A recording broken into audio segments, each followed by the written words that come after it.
Selamat siang rekan-rekan, khususnya rekan-rekan yang bergabung di P5I, Perkumpulan Profesi Pengacara dan Praktisi Pajak Indonesia. Pada kesempatan hari ini, kami akan menyampaikan kepada rekan-rekan tanggapan dari Komisi 3 DPR RI sehubungan dengan diusulkannya 3 calon Hakim Agung Kamar Tun khusus pajak oleh Komisi Yudisial kepada Komisi 3 DPR RI. Keputusan ini akan kami sampaikan kepada rekan-rekan berdasarkan rapat internal Komisi 3 DPR RI dan masing-masing fraksi akan menyampaikan tanggapannya, dan terhadap tanggapan dari masing-masing fraksi akan kami sampaikan tanggapannya berikut pendapat kami sehubungan dengan pendapat fraksi tersebut. Untuk menghemat waktu, maka kami akan mulai rapat konsultasi Komisi 3 DPR RI. Kami lanjutkan. Berikutnya kami persilakan fraksi Partai Amanat Nasional. Rekan-rekan, berikut kami akan memberikan tanggapan terhadap pendapat yang akan disampaikan oleh fraksi Partai Amanat Nasional atau fraksi dari PAN. Kami lanjutkan. Terima kasih Ketua, Pimpinan, dan Bapak Ibu anggota Komisi 3 yang saya hormati. Assalamualaikum warahmatullahi wabarakatuh. Mencermati dan mendalami usulan nama calon Hakim Agung dan Hakim ad hoc pada Mahkamah Agung tahun 2024 yang diusulkan oleh Komisi Yudisial tertanggal 19 Juli 2024. Tadi sudah disebutkan nama-namanya. Ya. Ternyata memang bahwa dari nama-nama yang diusulkan oleh Komisi Yudisial ini ada beberapa nama yang memang ketika kita berdasar pada pasal 7 Undang-Undang Nomor 14 Tahun 1985 tentang Mahkamah Agung ini tidak memenuhi syarat. Ya. Tadi juga dijelaskan oleh Pak Nurdin bahwa ada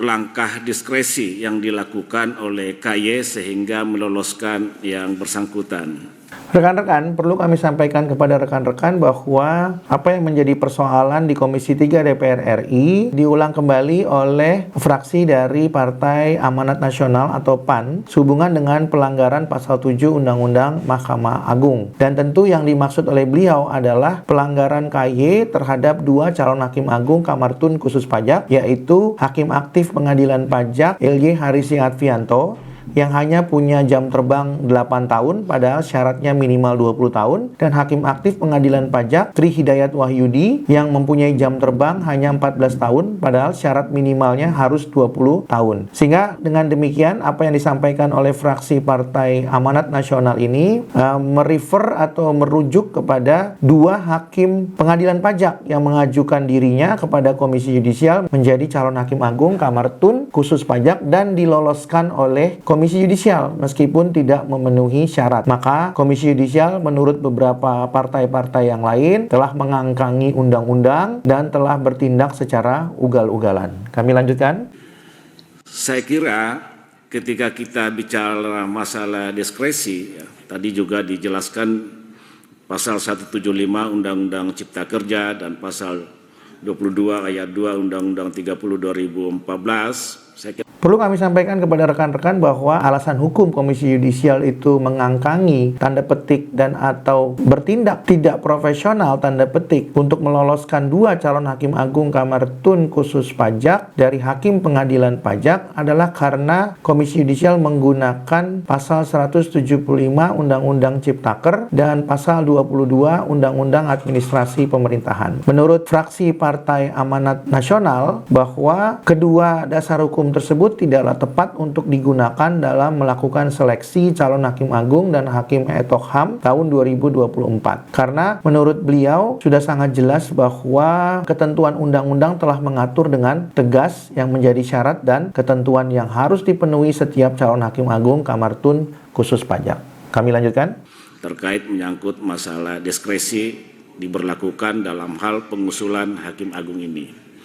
Karena kita tahu bahwa usulan KY ya, terhadap calon-calon hakim agung ini adalah ini sangat urgen karena mereka adalah pengemban amanah dalam hal penegakan masalah keadilan di Mahkamah Agung.